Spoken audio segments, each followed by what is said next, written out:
Very good. Well, welcome to Honshin Fine Art. We are a gallery of peace, living in a city of peace, and I and all the artists here consider ourselves artists of peace, because our wish is that our art will bring more peace to our culture, our society, and the world. And, I'm Honshin, you probably know that by now, and one of the questions that people ask me always is, what kind of artist are you? And so I've developed a wonderful explanation that's good for me. I'll share it with you. I am called what they call a symbolist artist, in that all my paintings contain symbols in them. And there's actually two kinds of basic artwork in the world. There's people who are symbolist artworks, whose artwork contain meaning, and the intention is to have meaning and tell a story with the painting. There's other artists that do art for art's sake. There's the plein air artists. They look out, they see a beautiful landscape, and they make that landscape look as beautiful as they can with paint. But it's all about the beauty. They don't necessarily want to tell you a story inside there with symbols. In fact, there's a conflict in the art world over what's just the right art. But I think all art is the right art. And so I'm a symbolist, though, and all my paintings tell stories. And they end up, the way I work, which I will be demonstrating to you, is I start out with a board, a sheet of paneling, and then I put a texture on it. The process of putting the texture on is called dancing brush, because I have a big brush like this. Outside, it's flat.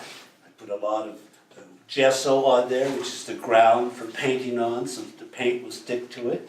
And then I do dancing brush. And I'm dancing around and making beautiful patterns in here, which are basically invisible because it's all white. And so the most exciting part of the whole process, which is free and open, I'm not trying to conceive of anything, is bringing the invisible patterns that are on this board into visible color. And so stage one will be putting the patterns on with a big brush called dancing brush, where I don't think about what the painting's going to be. I just enjoy the process and participate in it. And then the colors come on, and at that point I start having a dialogue with what's there.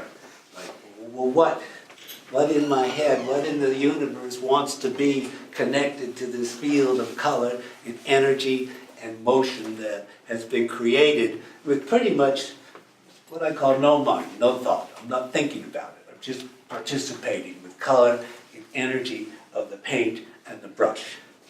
And then once that happens, we add on sometimes papers, these special papers that I work with. I can hand these around.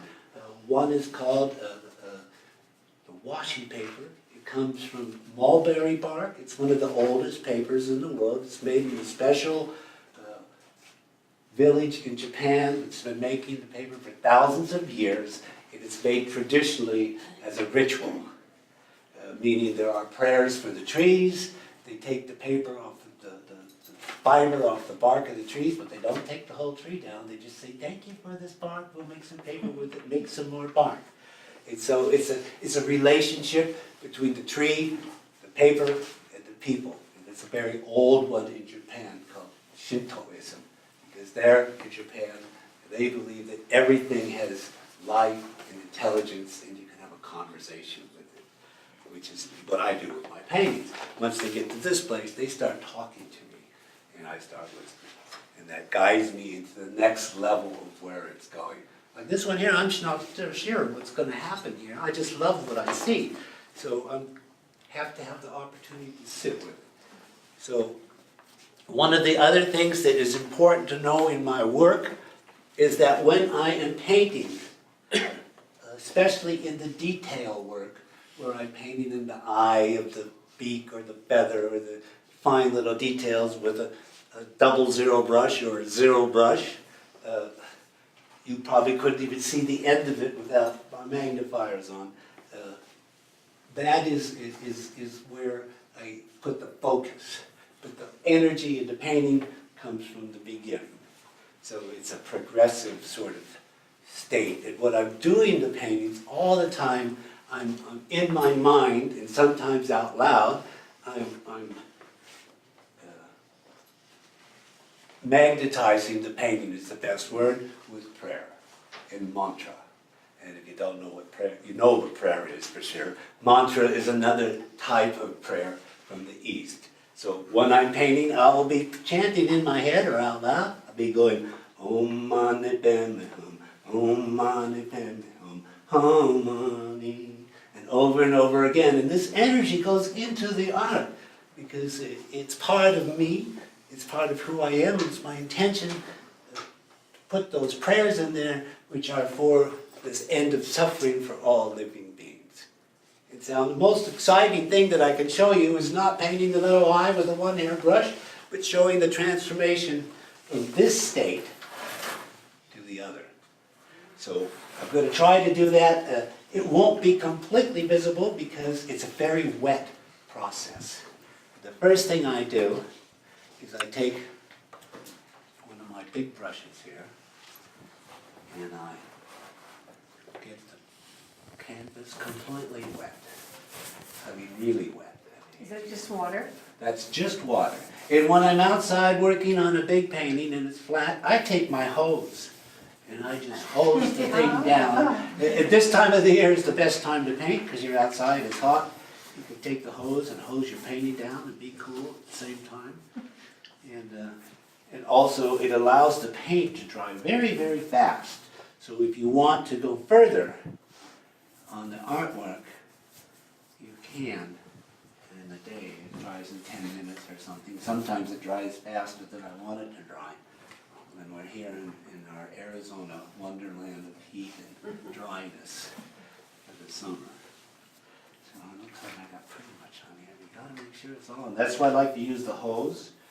And I just spray it and I know it's all wet. So anyway, this is kind of fun. This is the most dramatic part of my paintings. The rest are kind of boring. It's to add a little bit, a tiny bit at a time, all the detail. But this and the dancing brush are the fun part. And one of the things you'll see in my paintings are all the moons and the circles. And people say, well, what's the circle in there? What's the moon in all your paintings for? The moon represents internally looking inside to listen to that voice that is internal.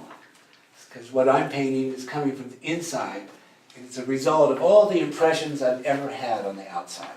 So when I paint a mountain, it's all the mountains I've ever seen. I don't try to paint that mountain over there, because it's in my consciousness, but it stops the creative process to try to be too accurate. If you want to take a photo, you can do that, and you get the thing perfect. These days, that's easy. So now I'm going, well, what am I going to do here with this? Well, so I just go like intuitively, I'm just allowing my brush to find the right pot here. And we're going to start with a blue, because that's what it said to me. Just put this blue here. We'll put it on the top of the, just like this. This will be a blue sky here. This is blue. It's like a wash. In watercolor, if you've ever had, I know you guys aren't artists, but in watercolor, one of the early things they do is put a wash on that gives you your background. What happens here is all these little subtle lines come out that have been a part of the paint. The more paint you put on, the more the lines come out. Just like this. See, I'm just letting the brush do what it wants. Looking at the paint. But now down here we're going to go, well, I think we need to have some landscape in here, so we're going to put a little bit in here, landscape. And so with the green covering the trees down by the river. And the landscape like that, and then we're going to take the red rocks are coming in, so we're going to get a little red in here, and put red in for the red rocks down here at the bottom. We're going to give some intention to the brush stroke to try to see the landforms as they come out. something falls like that on the canvas, you say, oh, it's telling me what to do. Rather than I'm trying to go, oh, that's a mistake, a little red dot fell up there. I go, no, well, I'll work with that red dot. That's how you call it just the flow. The flow of the painting is about what the painting wants, not so much what Honshin is thinking about doing. But we want all these rocks in here. I'll be showing the red rocks of Sedona. What beautiful things we have here to share with people. And so this is just the basic thing that I'm working out. And what will happen is we will come to a place where we go, oh, that looks pretty fun. Right there. It's extremely exciting for me. I'm sorry, it's just, everybody can't be here doing one with me. That would be really I'm fun. going to do that at home. That looks pretty, I could be an artist. You could be an artist this way. You don't even have to wonder what you're painting. You just start painting. Don't think about what you want to paint. Just start painting. So anyway, here we are. We've got a nice clouds in the sky. And we've got the beginnings. This is the beginning. This is the first layer, the first iteration of what will become the painting. And I can tip it up here for a second. Show you, make Look sure. how quickly you did that too. You can see it starting to drip, and I go, well, that's okay. It doesn't hurt. Just play with it, you know. Because sometimes when you look up in the sky, you see all these funny little shapes that are appearing, and you wonder, well, how did that get there? And then artists and poets and that, we all go, well, gee, let's see what we can see in it. And of course, here in Sedona with all the red rocks, you look at the red rocks, use your imagination, you can see, oh, there's an elephant, oh, there's a bear, oh, there's an ancient Indian stone people. They say these are the stone people, and the ancient people here say, the rocks you see that look like people, they're actually were people, they're stone people. And they talk to them, and they have the vortices, as you've probably heard about, that are here as well. So, now what the idea of this is eventually this will get something in here. Maybe a horse running, or two horses crossing the desert, or maybe an owl sitting here on a branch. Or I don't know, but that's the joy of the creative process. As you let it unfold, you don't dictate, like, because if you dictate it and say, well, somebody says, well, paint my cat. Give me a picture of the cat. Well, I'm locked in. I got to paint it looking just like it is. Well, that's not my cat. So for me, it's about the freedom of allowing the creative process to unfold without mental constrictions on what you're going to end up with. And so one of the things, of course, that we do at the end of the process, it's told me a story. And the story that I wish to tell you, to share with you, is the poem story of that painting right there in the middle, which is called The Corvus Council. And the corvuses are the ravens, the jays, the magpies, but in this case there's just two ravens there, and they're holding a requiem of the ancient ancestral hearts. So what they're doing is they're singing, as the ravens do, and they're singing about what they found. And I didn't know I was going to have this story when the painting started, so this is how it unfolds. Here are the two ravens who are considered to be very ancient, wise creator beings by the native cultures, are singing about their special sacred space that they have, where they have brought the three different fetishes to a place where if you got close to the painting, you'd see there's ancient writing in the rocks, the petroglyphs. And each one of those petroglyphs tells a story. And so what they're doing, though, in the story of this painting is the little deer fetish, which is a Zuni deer fetish on that side, is the guide to the journey of life. And the bear, which is down on the next level, another Zuni fetish with the medicine on it, is the medicine bear that provides the medicine for the journey of life. And the next thing that happens on the journey is the frog down there. And you go, well, what's the frog doing there? Well, the frog represents the transformation and rebirth into new places from your journey with the medicine into life. Because we all transform and change in our journeys of life. And so that's what the frog represents, because it becomes a tadpole, and then it grows little feet, and then it comes out of the water and jumps around. And that just represent that renewal, rebirth, regeneration. And here we show the moon and the circle up there. And it represents the inward meditation of the ravens, who have internally understood all these things that are around them, including the hieroglyphs. And they're singing about it, and they are singing about it because the circle around the moon represents their awareness, their awakened awareness of the world that they live in. And we've all now know, of course, that many of the animals that have been tested, like the ravens, have incredible intelligence. They know who you are. When they see your face, they remember it. Just like the hummingbirds do as well. They know they have facial recognition, which is like Apple's trying to get that right now. Birds already have it. And so do we as humans as well. And the tree represents sort of the tree of life and all the mental feeling and energy that we take in from our meditations on the moon that help us complete the circle that shows us how we are all interconnected. All of life is connected together. It is interconnected and interdependent. And so that's what the Requiem was singing about. And so the poem that came out of this painting, I can read to you.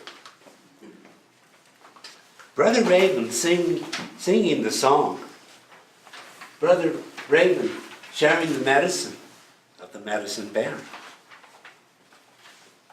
Brother Raven singing about the transformation of the journey. Brother Raven is sharing the renewal and rebirth, sharing the guidance of the deer, and sharing the protections of the guardians of the heart. And that's the ravens are the guardians of the heart. And they're sharing the sacred symbols that are etched into the rocks, which if you go around Sedona, you'll see in the rocks is the ancient, the oldest of the artwork that makes Sedona special, because the first people came here and littered the place with creative writing, symbols in the rocks that tell the story of who they were, which brings me to the idea of art is the communicating vehicle from nature. Nature inspires the artist. The artist makes a symbol that represents the inspiration of the experience that can be passed on to future generations. And over millions and millions of years, wow, we have alphabets, we have mathematics, we have computer science. All those are symbols that have been organized from the very earliest times of our experience as humans. And it's what makes us different. We have developed this process of recording everything and creating with it.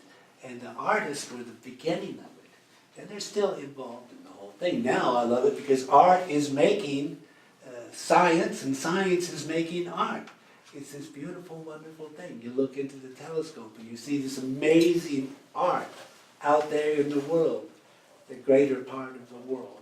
And when you see that, you go, oh my gosh, that's art too. The creator made art, or the creatress, or together they made the art together, probably, I think. As we know, that's the way it works. Oh yeah, there's a couple other things I wanted to show you. When you see the gold in my painting, this is the way it comes. It's 24 karat. It is very, very, as you can see, fragile and delicate.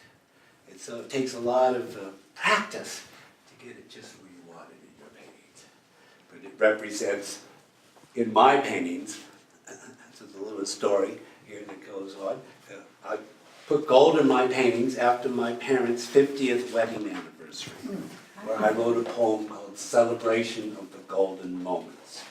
Because if you don't have some golden moments together with your partner, you'll never make it 50 years. And so, but I, as an observing, my parents saw two very, very different people, and it was their golden moments of joy together that kept them together for the 68 years they were married. And so I started to add gold to my painting and say, well, I could put him in the painting. Brother Raven here, he's going to have a golden moment too, because things bring him happiness and peace and joy in the world. Just like the things that we have that bring us peace and happiness and joy are represented by the gold in my paintings. And so part of the reason I put it in there is so I can talk about it, because it's always great to talk about the good things, the happy things, the good news in life. And all the good news comes from art, science, and nature. All the other news is pretty complicated these days. So we try to stick with what nature, the beauty that nature has to share with us, and we take that in and we transform it into our own expression, being part of nature, to share with others by what we see deep down inside of ourselves, what joys we get, where the joy comes from, where the struggle comes from, and all this goes into the art. And what else can I say? Do I have a little more here? We can talk about, well, I think I did earlier about in Japan. That's how I'm so odd. I talk to my paintings, I talk to my brushes, I talk to my paint, I talk to all the art and everything that's around, because I was brought up as in the philosophy that all things are alive, all things have consciousness. And we honor that, and if you take the time to get out in nature and sit by the river or by the tree or see the animals in nature and pay attention to them, they tell you things. They tell you things about the beauty of where we are and the miracle of the life that we have all together in these precious places that we live. And that when we have harmony and peace and wholeness in our lives, which is with art, music, dance, poetry. Good food is art too. When we share with all these things, this is what brings us harmony. And then we share that with others. That's what Honshin Fine Art is about. We're a community that wants to share our art with everyone so that they might take a little bit of the beauty, the good news from nature, the good news from the artist, the good news from science, which is helping us live longer, healthier, happier, more productive, more educated lives. And so that's what we do here. I think this is kind of funnier. You can see where it went. It's changing, that's not dripping anymore. It shows you how fast it dries out there. Why the ravens and owls? Well, I see two prominent birds. okay, that's a good question, by the way. One of the things that's important is this is 2018 is the year of the bird. By the Audubon Society, National Geographic, and the other people's ornithology societies that support the birds on our planet. And so I've always loved birds. I started, my first painting was an eagle, my second painting was an owl, my third painting was a tiger. And so I still paint owls and cranes and all the birds and cats and everything else. So it's, and this month is the month of the wisdom keepers. That's why the owls are here. Last month was the return of Brother Raven, so I brought in all my raven paintings. And next month is the hummingbirds. So we'll bring in all the hummingbirds to share the hummingbird of the healing heart. And if you want to see more or hear more or revisit my message and what I do with my art, you can go to our YouTube station. It's been quite an endeavor. My being 71, YouTube did not exist. Even TV didn't exist. I remember the first TV coming. So you go, oh my gosh, we got to do YouTube. We could have our own TV station. So that's what we have. And you go to YouTube, type in Honshin Fine Art, and you'll see there's like 140 videos of me talking about the paintings, my talks on poetry, my talks on science, art, and nature, and it's a fun site. It's not really heavy duty. It's like, let's have a laugh. Let's keep it light, because we have enough heaviness in our world that we all are looking for the good things. And one of the things that I want to share with you as the end here, it's just more about life and art, what we're doing, and how important it is to know that we live in a better world now. And I know that's, for some people, it's hard to understand that we do, but we do live in a better world now. The reason we don't know we live in a better world is because no one's telling us. But there's a wonderful book out that's on the New York Times bestseller list by Mr. Pinker, right? Steven Pinker. And he has he's also on YouTube. If you type in his name on YouTube, he gives an 8-minute talk, which is easier than reading the book. But basically, because the book's really thick and full of stuff, but basically everything, all the things that make life longer, 90% of the world is now literate. 100 years ago, it's 10%. And we know that with literacy comes choices that are leading us to the art, the poetry, the science, the music, the things that are productive and creative in life. So I encourage people to take a look at least at YouTube, Mr. Steven Pinker, about how he will tell you and show you all these different categories that he has accumulated to bringing the facts together, how the world is in a better place. We have less child mortality, we have less disease, we have more education, we have all these things that have raised us up from where we were to where we are today. And a lot of it is good. If you have any other questions, you'll probably have a little bit of time left. Is there anyone that has any questions about what I'm talking about? Yes? It's probably more of a technical question. I dabble a little bit with watercolor. Is it the quality of your paper or the quality of your brush that you get that texture from? Oh, I put the texture on first. Oh, okay. With either a big, sometimes a big brush, and then sometimes I use a tool like this, which has little teeth in it. Okay. And so the texture goes on first. It was an accident the first time I did that. I was down in Phoenix painting at a big show where you paint for 70 days, and it was so hot and so dry that before I could finish getting the gesso, the ground on everything, it was dry. I went, oh my God, I got all these brush strokes in there. I said, well, okay, I'll do my philosophy, let's see what happens. And then all these patterns started to come out. I went,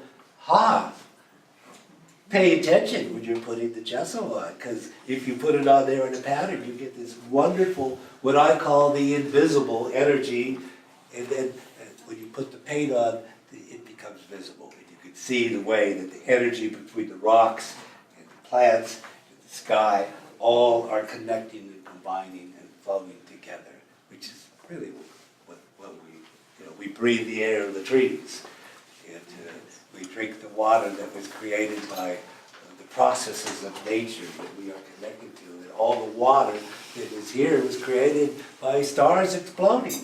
And so this is what my art's about. It's about showing people that everything is connected. Everything flows together. And it makes it, there's messages in it.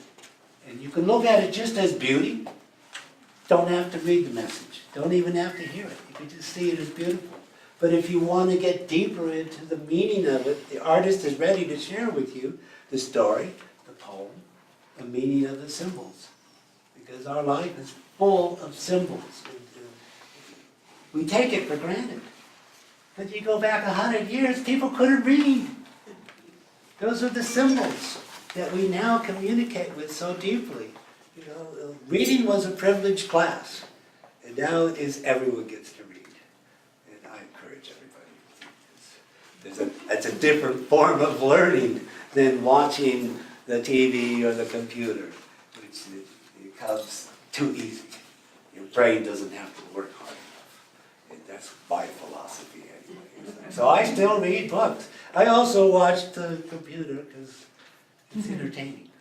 Especially the news. You have to laugh at it because otherwise you get really depressed. All they tell you is the bad stuff. If they had a good news channel, I think it would be very successful. Because there's lots of good things happening in the world. It really is. Every day you read about something, if you read, about what something new is coming that is going to help us.